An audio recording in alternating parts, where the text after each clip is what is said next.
الحمدللہ والصلاۃ والسلام علی رسول اللہ اما بعد فاعوذ باللہ من الشیطان الرجیم بسم اللہ الرحمن الرحیم رب اشرح لی صدری ویسر لی امری واحلل عقدۃ من لسانی یفقہوا قولی۔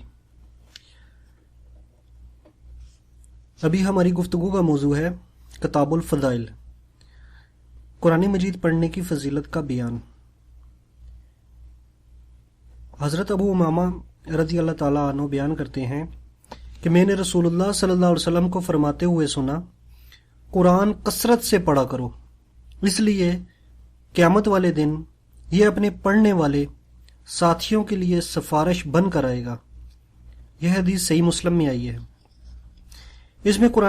اس حدیث میں قرآن کریم کی تلاوت اور اس پر عمل کرنے کی فضیلت کا بیان ہے، کیونکہ عمل کے بغیر محض خوشحالانی سے پڑھ لینے کہ اللہ تعالیٰ کے ہاں کوئی قدر و قیمت نہیں۔ سفارشی کا مطلب یہ ہے کہ اللہ تعالیٰ قرآن مجید کو قوت گویائی عطا فرمائیں گے اور وہ اپنے قاری اور عامل کے گناہوں کی مغفرت کا اللہ سے سوال کرے گا، جسے اللہ تعالیٰ قبول فرمائے گا۔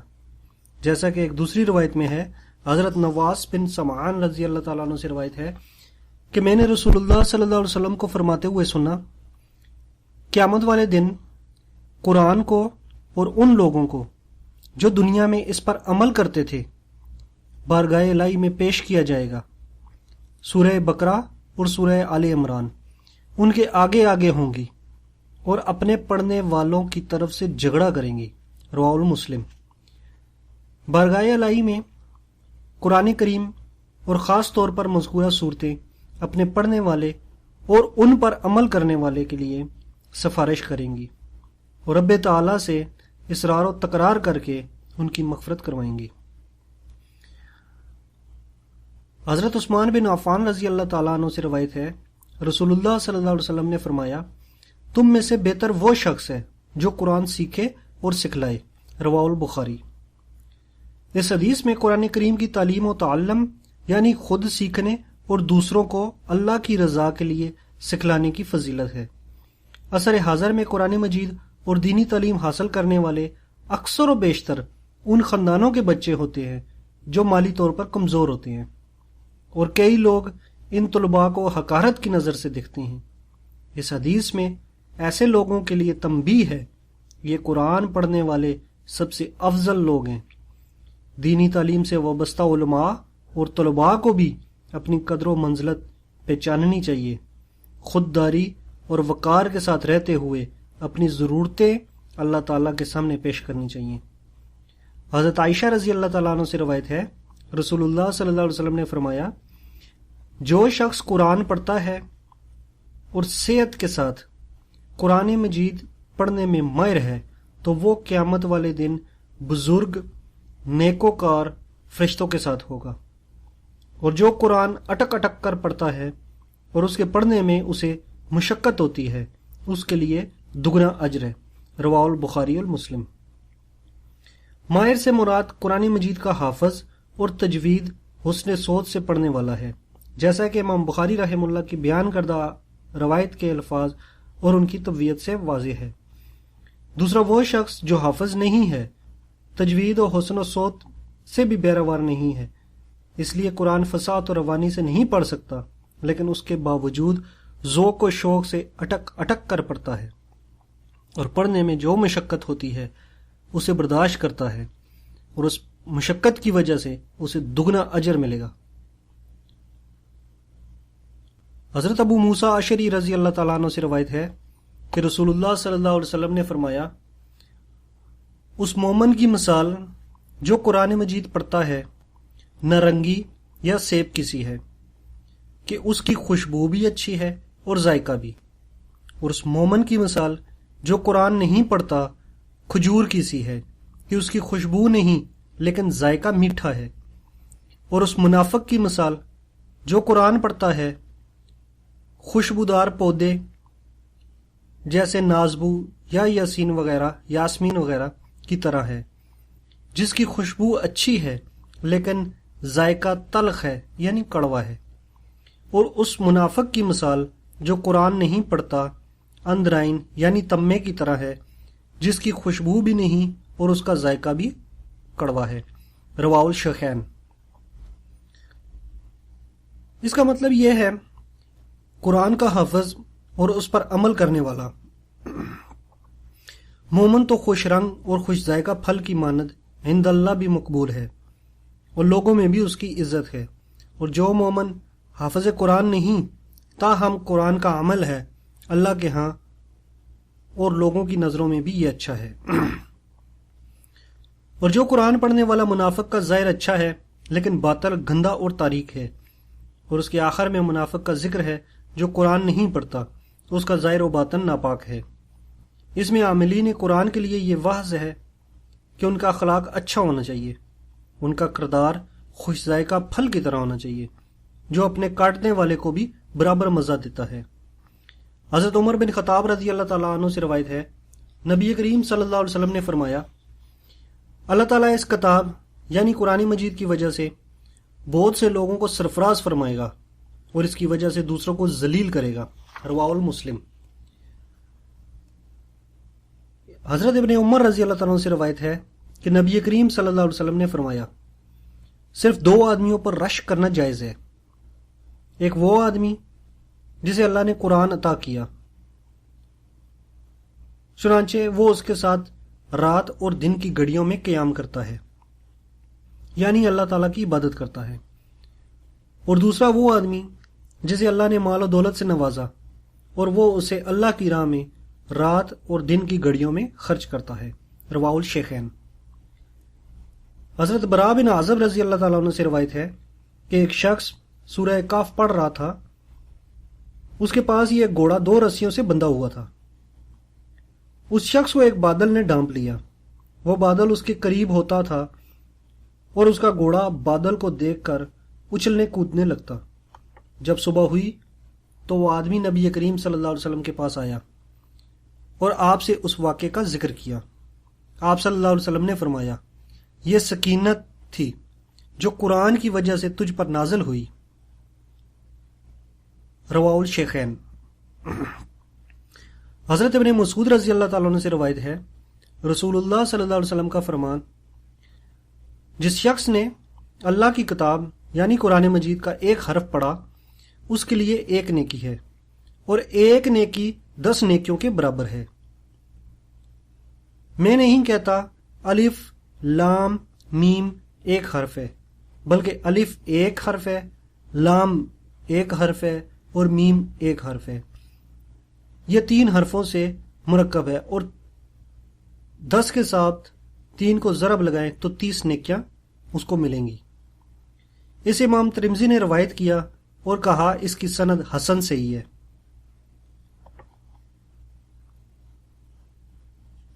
اس سے معلوم ہوا جو شخص اگر قرآن مجید کا مفہوم نہیں سمجھتا لیکن تلاوت کرتا ہے تو ایسا شخص بھی ثواب سے محروم نہیں رہے گا، اور جو شخص تلاوت بھی نہیں کرتا اسے اللہ کا ذکر کرنا چاہیے۔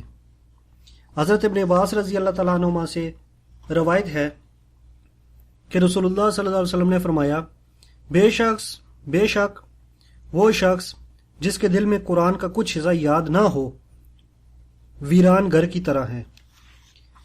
اس حدیث کو امام ترمذی نے روایت کیا اور کہا ہے اس کی سند حسن صحیح ہے۔ حضرت عبداللہ بن عمر بن عاص رضی اللہ تعالیٰ عنہ سے روایت ہے کہ نبی کریم صلی اللہ علیہ وسلم نے فرمایا، روز قیامت صاحب قرآن سے کہا جائے گا، قرآن پڑھتا جا اور چڑھتا جا، اس طرح آہستہ آہستہ تلاوت کر جیسے تو دنیا میں ترتیل کے ساتھ پڑھتا تھا، چنانچہ تیرا مقام وہ ہوگا جہاں تیری آخری آیت کی تلاوت ختم ہوگی۔ اسے ابو داؤد اور ترمذی نے روایت کیا ہے اور امام ترمذی نے کہا ہے یہ حدیث حسن صحیح ہے۔ اس حدیث میں قرآن مجید کے حافظ اور کثرت سے تلاوت اور اس کے احکام پر عمل کرنے والوں کی فضیلت کا ذکر ہے۔ چڑھنے سے مراد جنت کے درجوں پر چڑھنا ہے، یعنی جتنا قرآن یاد ہوگا اسی حساب سے وہ ترتیل سے پڑھتا جائے گا اور جنت کے درجات پر فائز ہوتا چلا جائے گا۔ اس میں قرآن مجید کی تلاوت اور اس کے حفظ کرنے کی ترغیب ہے تاکہ وہ جنت میں حفظ قرآن کی بدولت زیادہ سے زیادہ درجات حاصل کر سکے۔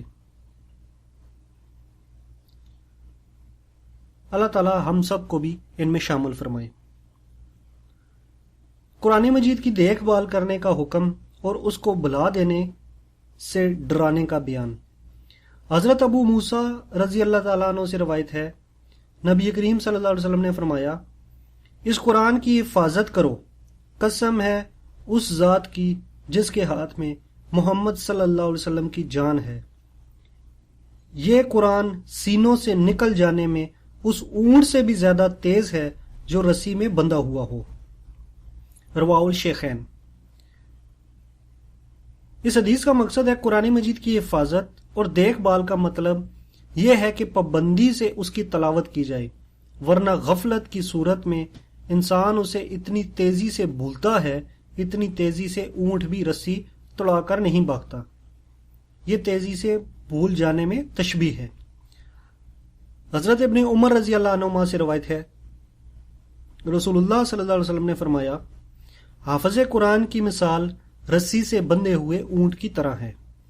اگر وہ اس اونٹ کا خیال رکھتا ہے تو وہ اپنے کھونٹے کے ساتھ بندھا رہتا ہے، اگر اسے کھول دے گا تو وہ چلا جائے گا۔ رواہ الشیخین۔ حضرت ابو ہریرہ رضی اللہ تعالیٰ عنہ سے روایت ہے کہ میں نے رسول اللہ صلی اللہ علیہ وسلم کو فرماتے ہوئے سنا، اللہ تعالیٰ کسی کے لیے اس طرح کان نہیں لگاتا جس طرح اس شخص اس خوش آواز پیغمبر کے لیے کان لگاتا ہے جو قرآن کو غنا کے ساتھ اونچی آواز میں پڑھتا ہے۔ رواہ مسلم۔ اور بخاری میں بھی یہ حدیث موجود ہے۔ حضرت ابو موسیٰ اشعری رضی اللہ تعالیٰ عنہ سے روایت ہے کہ رسول اللہ صلی اللہ علیہ وسلم نے ان سے فرمایا، تمہیں حضرت داؤد کے سروں میں سے ایک سر یعنی خوش آوازی دی گئی ہے۔ رواہ الشیخین۔ اور مسلم کی ایک روایت میں ہے، رسول اللہ صلی اللہ علیہ وسلم نے ان سے فرمایا، اگر تم مجھے دیکھ لیتے جبکہ گزشتہ رات میں تمہاری قرات سن رہا تھا تو یقیناً تم خوش ہوتے۔ حضرت براء بن عازب رضی اللہ تعالیٰ عنہما سے روایت ہے کہ میں نے رسول اللہ صلی اللہ علیہ وسلم کو عشاء کی نماز میں سورہ والتین والزیتون پڑھتے ہوئے سنا، چنانچہ میں نے آپ سے زیادہ اچھی آواز والا کوئی نہیں سنا۔ رواہ الشیخین۔ حضرت ابو لبابہ بشیر بن عبد المنظر رضی اللہ تعالیٰ عنہ سے روایت ہے، نبی کریم صلی اللہ علیہ وسلم نے فرمایا، جو قرآن کو غنا کے ساتھ نہ پڑھے وہ ہم میں سے نہیں۔ اسے ابو داؤد نے جید سند کے ساتھ روایت کیا ہے۔ یتغنا یعنی غنا کے ساتھ کہ وہ خوش آوازی کے ساتھ قرآن پڑھنا۔ حضرت ابن مسعود رضی اللہ تعالیٰ عنہ سے روایت ہے، نبی کریم صلی اللہ علیہ وسلم نے مجھ سے فرمایا، اے ابن مسعود مجھے قرآن پڑھ کر سناؤ۔ تو میں نے عرض کیا، اے اللہ کے رسول میں آپ کو پڑھ کر سناؤں، حالانکہ آپ پر تو وہ اترا ہے۔ اس پر آپ صلی اللہ علیہ وسلم نے فرمایا، میں اپنے علاوہ کسی اور سے سننا پسند کرتا ہوں۔ چنانچہ میں نے آپ کو سورہ نساء کی تلاوت کی یہاں تک کہ میں اس آیت پر پہنچا، فَكَيْفَ إِذْ جِئْنَا، چنانچہ اس وقت کیا حال ہوگا جب ہم ہر امت میں سے ایک گواہ لائیں گے اور سب پر اے محمد صلی اللہ علیہ وسلم تجھے گواہ بنائیں گے۔ آپ صلی اللہ علیہ وسلم نے فرمایا، اب بس کرو۔ جب میں نے آپ کی طرف دیکھا تو آپ کی دونوں آنکھوں سے آنسو جاری تھے۔ رواہ الشیخین۔ حضرت ابو ہریرہ رضی اللہ تعالیٰ عنہ سے روایت ہے، رسول اللہ صلی اللہ علیہ وسلم نے قل هو اللہ احد کے بارے میں فرمایا، یہ قرآن کی 1/3 قرآن کے برابر ہے، یعنی 1/3 قرآن کے برابر ہے۔ رواہ المسلم۔ حضرت انس رضی اللہ تعالیٰ عنہ سے روایت ہے کہ ایک آدمی نے کہا، اے اللہ کے رسول میں اس سورت قل هو اللہ احد کو پسند کرتا ہوں۔ آپ صلی اللہ علیہ وسلم نے فرمایا، اس کی محبت تجھے جنت میں لے جائے گی۔ اس امام ترمذی نے روایت کیا ہے اور کہا ہے یہ حدیث حسن ہے، اور امام بخاری رحمہ اللہ نے اسے صحیح بخاری کے میں معلق ذکر کیا ہے۔ حضرت عقبہ بن عامر رضی اللہ تعالیٰ عنہ سے روایت ہے، رسول اللہ صلی اللہ علیہ وسلم نے فرمایا، کیا تجھے نہیں معلوم کچھ آیات اس رات میں ایسی نازل ہوئیں کی گئیں جس کی مثل پہلے کبھی نہیں دیکھی گئی تھی. وہ ہے سورہ فلق اور سورہ ناس. رواہ المسلم. ابو سعید خدری رضی اللہ تعالیٰ عنہ سے روایت ہے کہ رسول اللہ صلی اللہ علیہ وسلم معوذتین یعنی سورہ فلق اور سورہ ناس کے نزول کے بعد جنوں اور لوگوں کی نظر بد سے پناہ مانگا کرتے تھے. یعنی حضور صلی اللہ علیہ وسلم ان دونوں صورتوں سے جنوں اور لوگوں کی نظر بد سے پناہ مانگا کرتے تھے یہاں تک کہ معوذتین نازل ہو گئیں. جب یہ نازل ہوگی تو آپ نے ان کے ذریعے پناہ مانگنے کو اختیار فرمایا اور ان کے علاوہ دوسری چیزوں کو چھوڑ دیا. اسے امام ترمذی نے روایت کیا ہے اور کہا ہے یہ حدیث حسن ہے. حضرت ابو ہریرہ رضی اللہ تعالیٰ عنہ سے روایت ہے رسول اللہ صلی اللہ علیہ وسلم نے فرمایا قرآن مجید کی ایک 30 آیتوں والی سورت ہے.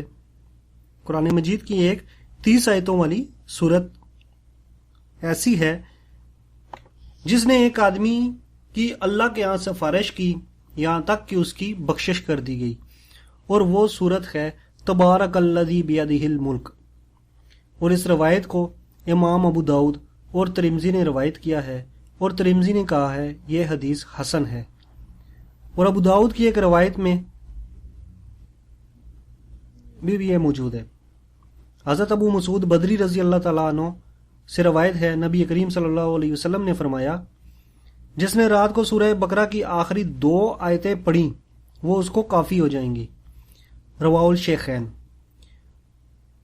اس حدیث کی شرح میں بعض نے کہا ہے کافی ہو جائیں گی کا مطلب یہ ہے اس رات کو ناپسندیدہ چیزوں سے اس کی تلافی ہو جائیں گی، اور بعض نے کہا ہے کہ قیام اللیل سے کافی ہو جائیں گی، یعنی یہ دونوں آیتیں قیام اللیل کے ثواب کے مطابق ہوں گی کے برابر ہوں گی. حضرت ابو ہریرہ رضی اللہ تعالیٰ عنہ سے روایت ہے رسول اللہ صلی اللہ علیہ وسلم نے فرمایا تم اپنے گھروں کو قبرستان مت بناؤ، بے شک شیطان اس گھر سے بھاگ جاتا ہے جس میں سورہ بقرہ پڑھی جاتی ہے. رواہ المسلم.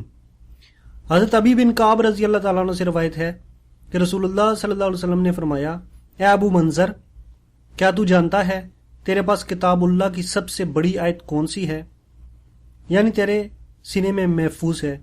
میں نے کہا اللہ لا الہ الا هو الحی القیوم. تو آپ صلی اللہ علیہ وسلم نے میرے سینے پر ہاتھ مارا اور فرمایا اے ابو منظر تجھے علم مبارک ہو.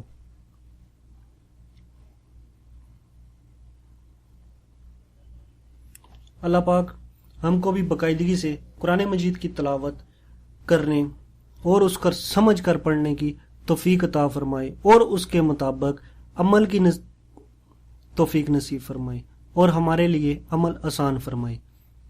وآخر دعوانا ان الحمد للہ رب العالمین. والسلام علیکم ورحمۃ اللہ وبرکاتہ.